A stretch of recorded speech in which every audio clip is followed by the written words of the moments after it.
guys, welcome back. Today will be a chill episode of me sharing part of my personal life. I've left Singapore and I started traveling for a month. If you guys are interested, do watch on.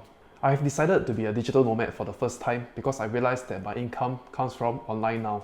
I can do options from anywhere in the world and I'm not bound by a single place. The other income sources that I'm going to build in the future is all going to be digital. So for example, my YouTube ad is digital, my options cost is digital, sponsorship is digital. So when I realized that my income is starting to digitalize, it got me thinking for the first time that I can move overseas and have a deep focus on my own work. And I can also have a deep focus on self-improvement. What really prompted me to end up going overseas was because my parents didn't understand what I was doing. I'm at a stage where I can slowly start retiring them, but to be honest, it's only about 25% of this entire process. They're still working hard in their 50s and 60s, while their son is carrying a camera and being autistic and talking to himself every day. So honestly, I feel a bit bad internally, and they are still working so hard and they may see me as fooling around. But deep down, I know that I have to pull through and don't give up on YouTube. And you guys are really the signal that tells me that my content is desirable.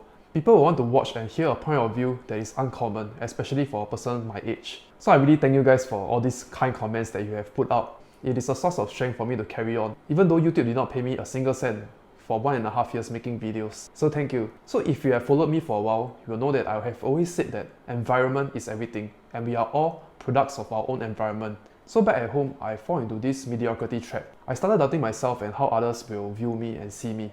I'm not fully focused on creating content. Like once I'm done with work, I will find ways to distract myself. I will find distractions to undermine this directionless feeling. I did not spend time researching about YouTube and how it works. I did not spend time on the visuals. I did not spend time learning about filmmaking. And you guys know that I always preach that time is the ultimate currency. And we all have a finite amount of time. So as a person with a lot of ambitions, I cannot let this mediocrity drag on. My goal is to retire my parents in the next 2 years. I've also reached this stage where the people most important in my life, they want to focus on themselves and their work first. So this actually presents the opportunity for me to think of moving overseas and focus on myself and my own work. So here I am, trying a different way of life, a life focused on creation, and asking myself what it means and what it takes to be a content creator. So personally, how I see the world in the future is that AI will replace almost everything that we do. AI will replace most jobs that the traditional education is teaching right now. Automation will happen. It is a matter of when. So I boil it down to 2 skills that AI cannot replace us. And the first is being the builder of AI. You have to be behind the scenes building and training the neural nets for artificial intelligence. The second thing that AI cannot replace is humans' creativity. And that will be in the works of art or media. Hence, this is part of the reason why I continue doing what I'm doing, and I decided not to give up because a lot of people can benefit from what I'm doing.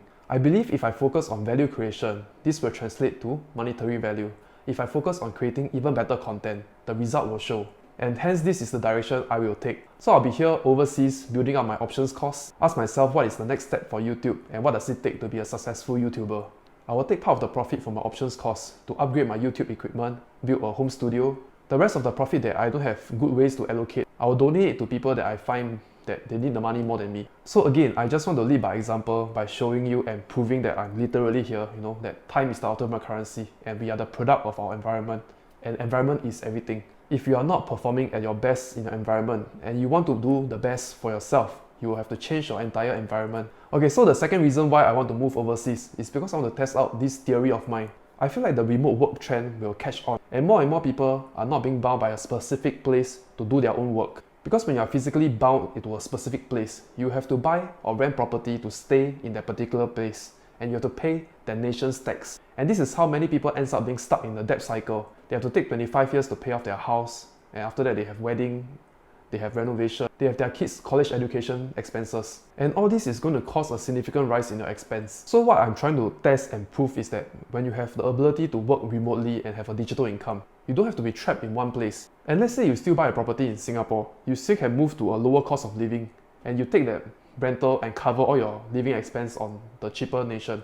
So let's say for example, if you are able to purchase a condo and rent it out for $3,500 per month, you move to Bali, Chiang Mai, Bangkok or Ho Chi Minh. For $1,500, you can actually live a decent quality of life, including rent, food and transport. You will have positive cash flow of $2,000 and that will help you pay down the installment of the condo in Singapore. And when you do that, you build equity value and you owe the bank lesser and lesser through time. So this is positive cash flow or sort of an arbitrage. And whatever you earn from your digital income is you can save all of it. So theoretically, you can actually retire right here, right now and have location freedom. So the idea of it is very simple. You do your work in a cheaper place, you rent out your property in Singapore, and that will give you positive cash flow. And you can take that rental and cover all your basic living expenses, and you can be anywhere in the world. I feel that when you are young, this is what life is supposed to be. It is about exploring, pushing the boundaries. Don't be trapped in a single place for your entire life. Only come back to settle down when you want to have kids or when you miss your family. I feel that it's okay to travel overseas when you're young for a few years. It broadens your horizon of things and helps you to understand different culture better. You'll be exposed to a different thinking framework, and that helps me because I don't want to be a frog in a well. So here I am testing out if living overseas is viable, and I hope to test this theory and share the results with you guys. If you have watched till this part of the video, thank you so much for listening to my private life. If you find this kind of content interesting, do comment down below. As usual, don't forget to like this video and help me subscribe to my channel. Thank you, and I'll see you in my next video.